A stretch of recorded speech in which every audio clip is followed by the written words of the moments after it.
지난주 우리는 새해 첫 주일을 맞이하여 올해 우리 교회 표어인 용서로 사랑을 시작하는 교회라는 제목으로 하나님의 말씀을 들었습니다. 우리는 보통 상대방이 변하고 내 마음이 풀려야 그를 용서하고 다시 사랑의 관계를 시작할 수 있다고 생각합니다. 그러나 성경은 정반대의 이야기를 들려주십니다. 하나님은 우리가 아직 죄인으로 있을 때, 아니 내가 죄인이라는 사실조차 깨닫지 못하고 있을 때 우리를 사랑하셨고 용서로 그 사랑을 보여주셨습니다. 이사야 55장 말씀 속에서 하나님은 돈 없는 사람도 자격 없는 사람도 누구나 오라고 부르시며 와서 영원한 생명과 배부름을 얻으라고 초청하셨습니다. 용서의 문은 이미 활짝 열렸으니 누구든지 들어와서 죄 사함의 은혜와 감격과 자유를 누리라고 말입니다. 악인은 그의 길을, 불의한 자는 그의 생각을 버리고 여호와께로 돌아오라. 그리하면 그가 긍휼히 여기시리라. 우리 하나님께로 돌아오라. 그가 너그럽게 용서하시리라. 이 말씀의 의미는 일단 악한 길에서 떠나고 마음속에 있는 모든 불의한 생각 다 버리는 회개라는 열쇠를 준비하고 그 열쇠로 용서의 문을 들고 들어오라 라는 의미가 아니라고 말씀을 드렸습니다. 이미 우리 앞에 활짝 열려 있는 용서의 문으로 일단 들어오게 되면 우리 안에 있는 모든 것들을 보게 되고 그러면 회개함으로 사죄의 은혜를 마음껏 누리라는 의미입니다. 즉 회개는 죄 사함 받는 조건이 아니라 죄 사함의 은혜를 누리는 비결이라는 의미입니다. 회개가 무엇입니까? 자신의 죄를 깨닫고 다시는 악한 길에 들어서지 않겠다고 결단하며 순종의 길을 걷는 것입니다. 이렇게 회개할 때 아무 조건 없이 이미 받은 죄 사함의 은혜가 얼마나 크고 놀랍고 내 삶에 강한 능력이 되는지를 비로소 체험하게 됩니다. 그리고 에베소서 4장에서는 하나님의 사랑으로 죄 사함 받은 성도는 모든 악독과 악의와 비방과 분노의 옷을 벗고 친절과 불쌍히 여김과 용서의 새 옷을 입고 하나님의 사랑을 시작해야 한다고 말씀했습니다. 너희는 모든 악독과 노함과 분냄과 떠드는 것과 비방하는 것을 모든 악의와 함께 버리고 서로 친절하게 하며 불쌍히 여기며 서로 용서하기를 하나님이 그리스도 안에서 너희를 용서하심과 같이 하라. 오늘은 이제 이 말씀의 연장성산에서 용서받은 자의 길이라는 제목으로 하나님의 말씀을 전하고자 합니다. 십자가의 사랑으로 무조건적인 용서를 받은 우리가 걸어야 할 길은 어떤 길인가? 하루는 베드로가 예수님께 나와서 묻습니다. 주여, 형제가 내게 죄를 범하면 몇 번이나 용서하여 주리이까? 7번까지 하오리이까? 당시 유대 랍비들은 어떤 사람이 자신에게 잘못한 사람을 3번까지 용서해주면 그 사람은 의로운 사람이라고 가르쳤습니다. 그런데 베드로는 그 기준을 훨씬 뛰어넘는 7번까지의 용서를 말하며 예수님의 칭찬을 기대했습니다. 그러나 예수님은 뜻밖의 대답을 하셨습니다. 내게 이르노니 7번뿐 아니라 7번을 70번이라도 할지니라. 7번을 70번이라도 용서하라 라는 말씀은 490번까지 용서하라 라는 의미가 아니고 용서를 횟수로 생각해서는 안 된다는 의미입니다. 내가 이 사람을 몇 번까지 용서해 주어야 될까? 용서를 횟수로 계산하는 순간 나는 더 이상 그를 진심으로 용서할 수 없게 됩니다. 그리고 7번을 70번까지라도 하라 라는 말씀의 이면에는 너의 의지와 결단으로는 결코 누군가를 진심으로 용서할 수 없다라는 의미가 담겨 있습니다.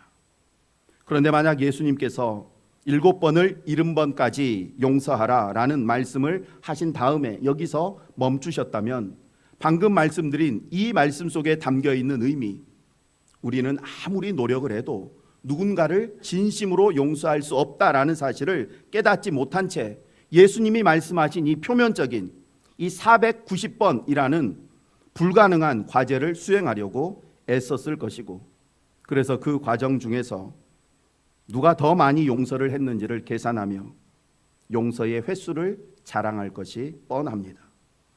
그래서 예수님께서는 7번을 70번이라도 용서하라 라는 말씀을 하신 후 그것은 너희 인간의 결심으로는 불가능하다라는 사실과 함께 그 불가능해 보이는 용서를 어떻게 가능하게 할 수 있는지 그 비결을 우리가 잘 아는 비유를 통해 가르쳐 주십니다. 은혜를 잃어버린 종에 관한 비유입니다. 예수님은 한 임금과 그에게 큰 빚을 진 종의 이야기를 하십니다. 이 종은 임금에게 1만 달란트의 빚을 졌습니다. 1만 달란트는 예수님 당시 이 갈릴리 지방 전체의 연간 수입을 수십 배나 능가하는 큰 금액으로 개인이 감당하기에는 불가능한 금액입니다. 여수시 전체 예산이 얼마인지는 모르지만 이 전체 예산의 수십 배나 더 되는 그것이 1만 달란트입니다. 예수님은 의도적으로 1만 달란트라는 갚기에는 불가능한 숫자를 사용하셨는데, 왜냐하면 이 비유는 사람과 사람 사이에서 일어나는 채무 관계에 대한 비유가 아니라 하나님 앞에서 우리 인간이 진 죄의 문제를 말씀하는 비유이기 때문입니다. 채무 이행 날짜가 도래했지만 이 종은 갚을 돈이 없었습니다. 임금은 법대로 너와 내 아내와 자식들과 내 모든 소유를 다 팔아서라도 빌려간 돈의 일부라도 갚으라고 명령합니다. 그러자 이 종은 임금 앞에 엎드려 조금만 더 기다려 주시면 갚겠다고 간절히 애원했습니다.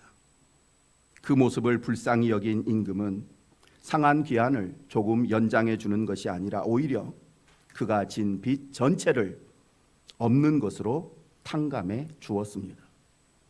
상상할 수도조차 없는 많은 빚을 아무 조건도 없이 탕감받은 이 종은 얼마나 기쁘고 감사하고 행복했을까요?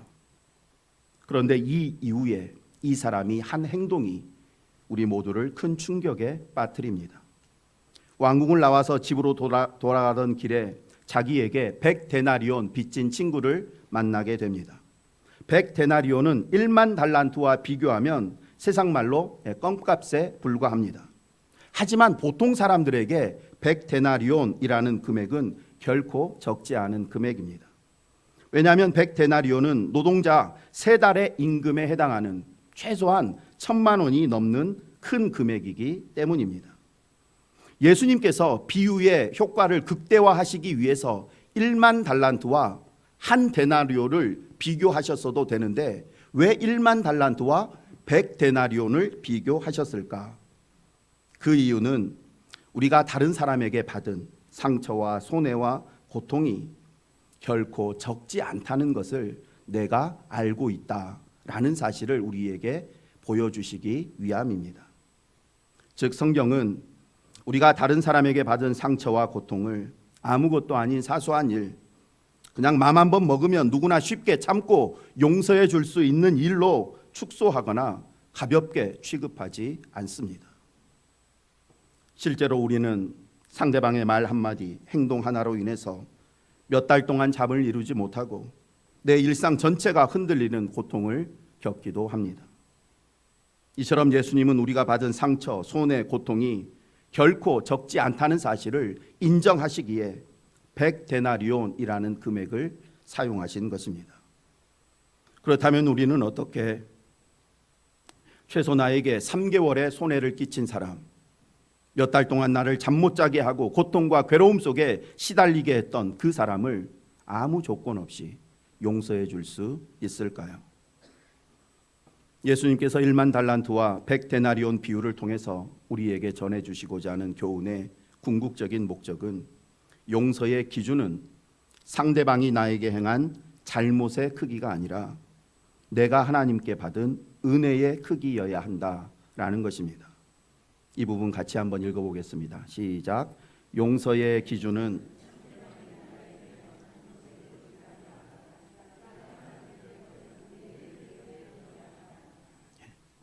용서의 기준, 내가 누군가를 용서해 주고자 할 때 몇 번까지 용서해 줄까? 횟수를 생각하는 것이 아니라 내가 하나님께 받은 은혜의 크기를 먼저 생각해야 한다라는 것입니다.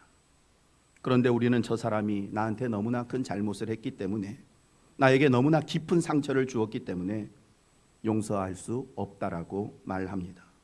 물론 그 말이 거짓이나 과장은 아닙니다. 정말 그 사람으로 인해서 내가 받은 상처와 손해와 아픔이 너무나 크고 심각합니다.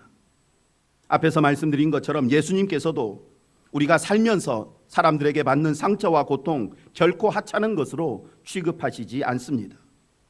그럼에도 불구하고 내가 입은 손해보다 내가 받은 은혜를 생각하면 아무리 큰 상처라도 손해라도 기꺼이 용서할 수 있다는 것입니다. 내가 받은 상처가 크지 않아서가 아니라 내가 하나님께 받은 용서의 은혜가 너무나 크고 강력하기에 내가 그 은혜를 기억하기만 하면 나에게 100데나리온 빚진 사람의 잘못 기꺼이 용서할 수 있다는 것입니다. 하지만 이 종은 임금에게 받은 그 크고 놀라운 은혜를 잊어버렸습니다. 그래서 자기에게 빚진 동료를 보자마자 그의 멱살을 붙잡고 빚을 갚으라고 강요합니다. 조금만 기다려주면 갚겠다고 간절히 애원했지만 이를 무시하고 감옥에 가두어 버리기까지 했습니다. 이 종이 자기에게 빚진 사람에게 이렇게 모질게 군 이유는 방금 전 자신도 임금에게 똑같이 모질고 냉정한 대우를 받았기 때문이 아닙니다. 지금 당장 가서 너의 재산과 가족들 다 팔아 내 돈을 갚으라고 말을 듣고 그렇게 분노의 감정으로 돌아가다가 이 친구를 만난 것이 아닙니다. 1만 달란트라는 상상할 수조차 없이 큰 금액을 아무 조건 없이 탕감받은 그 놀라운 은혜와 감격을 가지고 돌아가는 중입니다. 그런데 이 사람이 그의 동료를 보자마자 그 감격 은혜는 온데간데 없어져 버린 것입니다.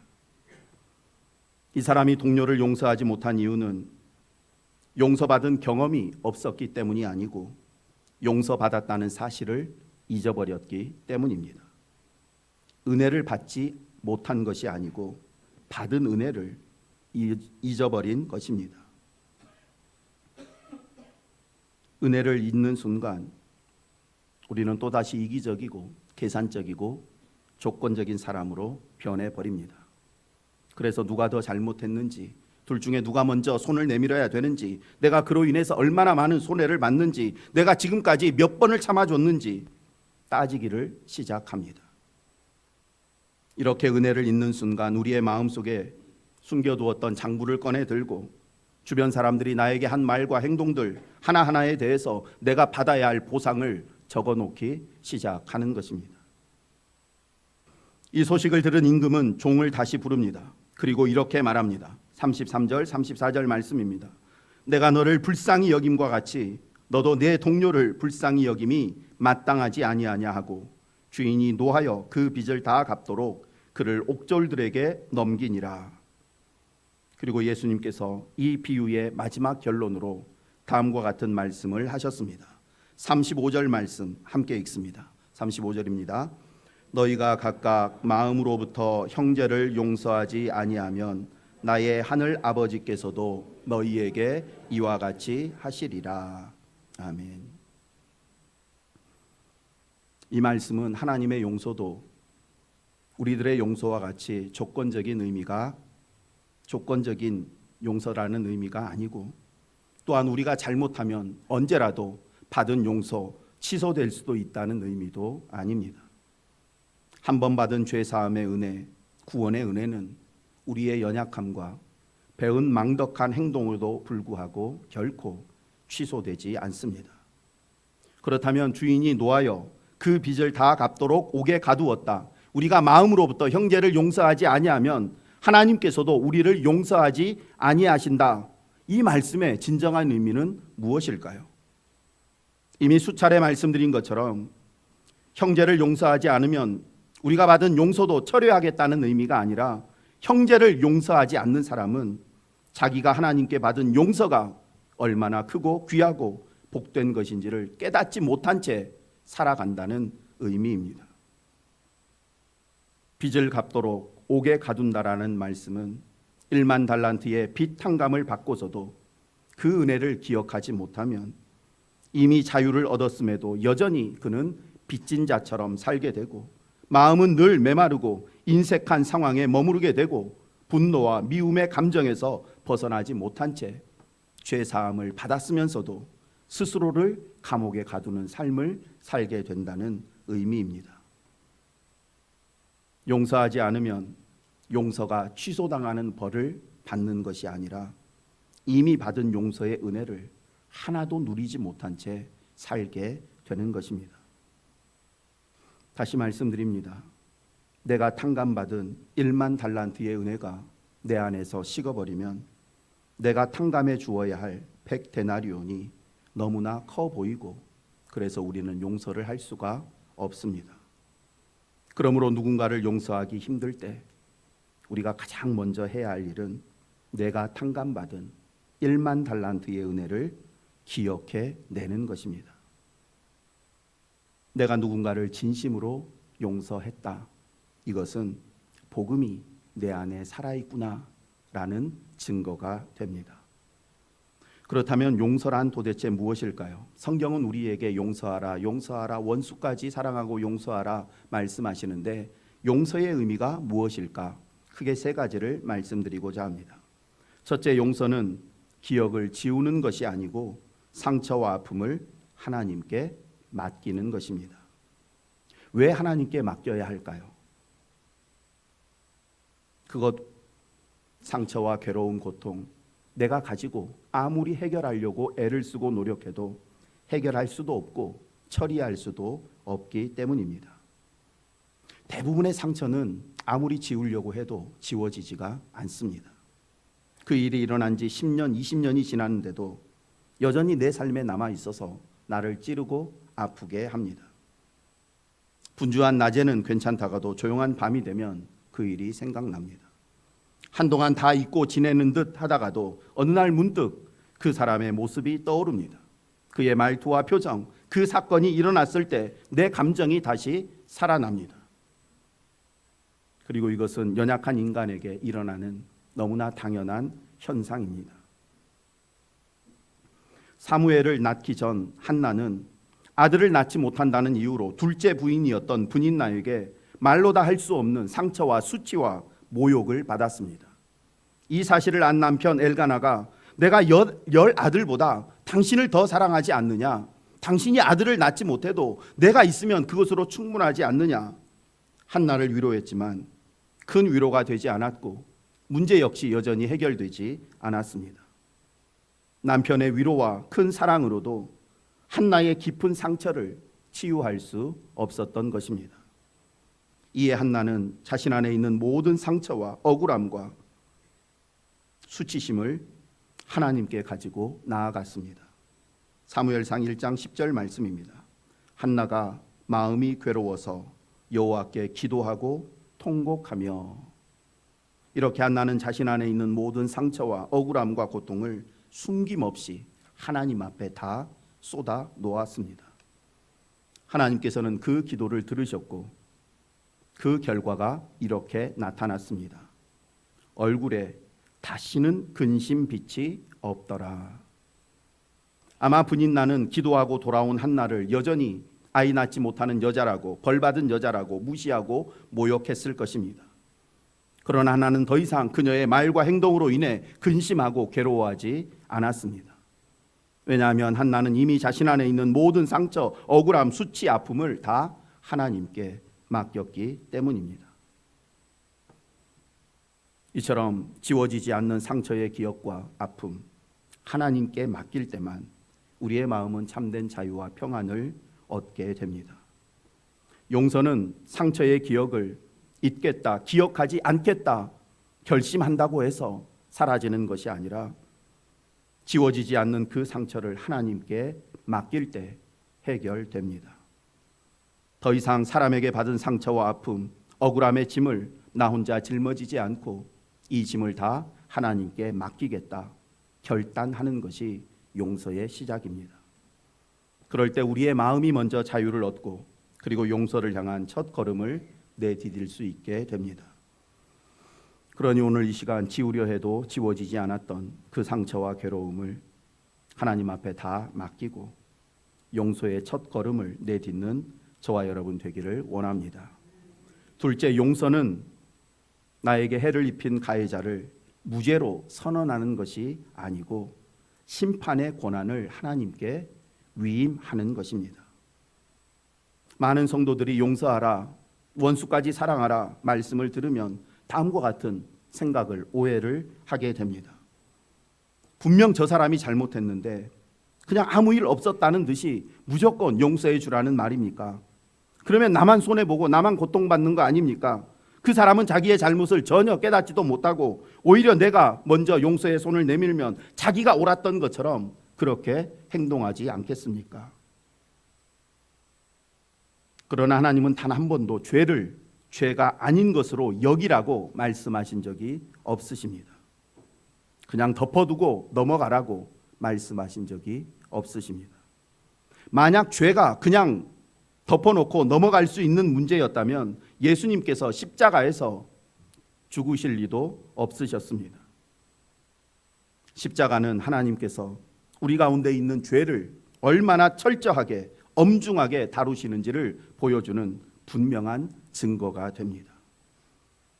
그러므로 용서하라라는 이 명령은 상대방의 죄를 없는 것으로 여기라는 의미가 아니고 상대방의 죄에 대한 모든 판단을 하나님께 맡기라는 의미입니다.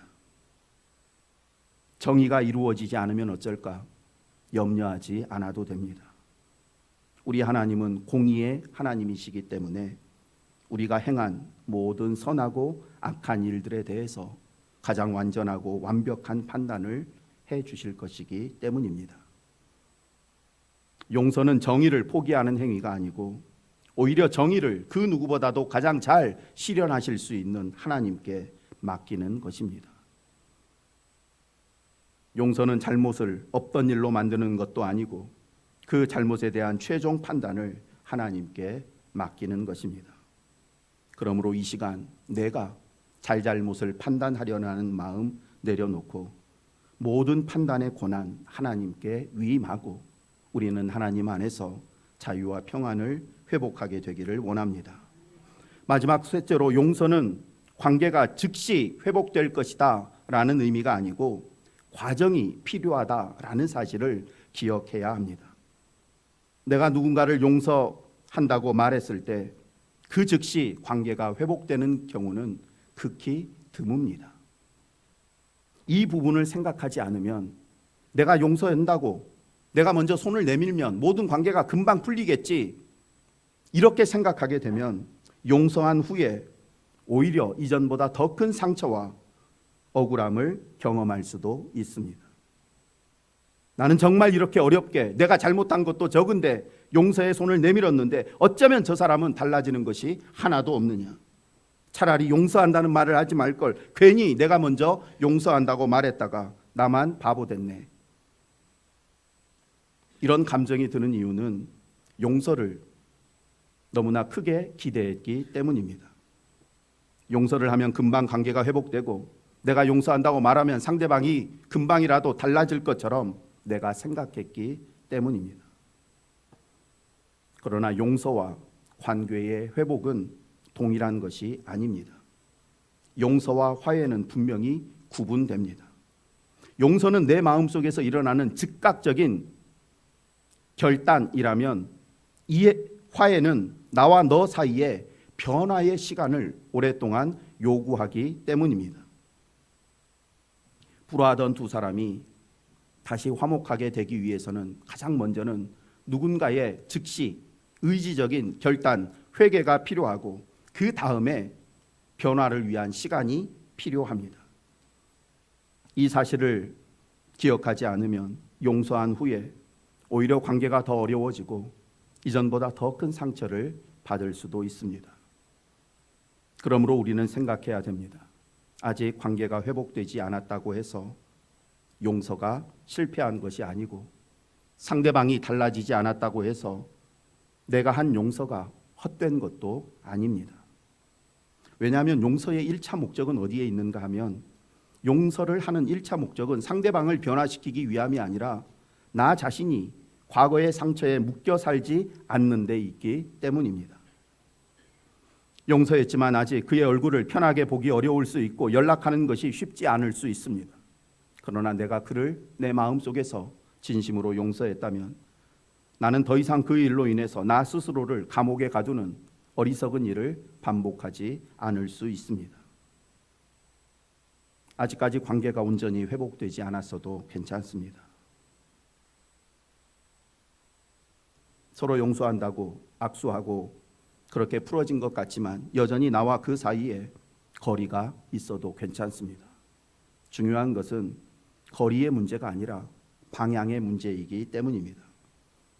그전에는 내가 그 사람을 향해서 완전히 돌아섰었는데 하나님의 말씀을 듣고 하나님 안에서 다시 그를 향해 돌아서게 되었다면 나는 이미 화해의 길에 들어선 것이고 머지않아 하나님께서는 우리를 온전한 화평으로 이루어 주실 것이기 때문입니다. 용서는 우리의 마음으로부터 즉시 선택하되 화해는 시간과 서로 간의 책임 그리고 하나님의 인도하심 속에서 서서히 이루어지는 과정임을 기억하시기를 원합니다. 그러니 용서해봤자 소용없다 이런 부정적인 생각 절대 하지 마시고 지금 즉시 용서를 시작하십시오. 그래야 여러분의 마음속에서 자유를 회복하게 되고 그리고 용서하기로 돌아섰기 때문에 천천히라도 걷다 보면 어느 순간 하나님께서 우리 모두를 온전한 화해와 참된 회복의 자리로 인도해 주실 줄 믿습니다. 말씀을 마칩니다. 용서는 상처를 없던 일로 만드는 것이 아니라 상처를 하나님께 맡기는 것이고 가해자를 무죄로 선언하는 것이 아니라 심판의 권한을 하나님께 맡기는 것입니다. 또한 용서는 관계가 즉시 회복되는 마술과 같은 것이 아니고 이미 용서받은 사람이 화해의 길을 향해 방향을 돌리는 시작입니다. 어쩌면 오늘 말씀을 듣는 동안에 여러분의 마음속에 한 사람, 한 사건이 떠올랐을지도 모릅니다. 아직까지 내 마음속 감옥 속에 가두어서 그 사람을 자유롭게 하지 못했던, 내가 반드시 그 사람에게서 받아내야 한다고 계산하고 있었던, 그리고 아직까지 지워지지 않은 큰 상처와 괴로움들이 있을 수 있습니다. 주님은 그런 우리에게 말씀하십니다. 주님의 말씀 함께 읽습니다. 네가 빌기에 내가 내 빚을 전부 탕감하여 주었거늘 내가 너를 불쌍히 여김과 같이 너도 내 동료를 불쌍히 여김이 마땅하지 아니하냐. 아멘. 하나님께 받은 은혜를 기억해내기를 원합니다. 그래서 그 은혜의 힘으로 이제 우리도 용서받은 자의 길을 걸어갑시다. 우리가 누군가를 용서할 수 있는 이유는 그 사람이 용서받을 만큼 변했기 때문이 아니라 내가 이미 하나님께 1만 달란트의 빚을 탕감받은 사람이기 때문입니다. 용서는 구원의 조건이 아니라 구원받은 사람의 삶 속에 나타나는 자연스러운 삶의 열매이며 십자가의 복음이 아직 내 안에 여전히 살아있다는 증거입니다. 그러니 상대방의 변화를 기다리며 용서를 미루지 마시고 십자가에서 이미 받은 용서에 근거하여 먼저 용서를 선언하시고 그리고 하나님께서 온전히 회복해 주시는 것을 믿음으로 기다리는 저와 여러분 되기를 간절히 소망합니다. 은혜와 긍휼이 풍성하신 하나님 아버지, 이 세상 사는 동안 저희가 하나님께 탕감받은 빚이 얼마나 크고 많은 것인지 한순간도 잊지 않게 하옵소서. 1만 달란트의 큰 은혜를 받았으면서도 100데나리온의 마음을 빼앗겨 원망과 미움 속에 살았던 저희를 용서하여 주옵소서. 지금도 하나님께 셀 수 없이 많은 빚을 지고 그 빚을 탕감받는 은혜 속에 살아가고 있음을 잊지 않게 하셔서 그 은혜의 힘으로 저희도 용서하게 하옵소서. 용서로 하나님의 사랑을 체험하고 하나님의 사랑을 전하게 하옵소서. 2026년 한 해 동안 저희가 받은 용서의 은혜를 기억하며 용서로 사랑을 시작하는 교회, 그 사랑으로 세상을 변화시키는 교회가 되기를 소망하며 예수님의 이름으로 기도드립니다. 아멘.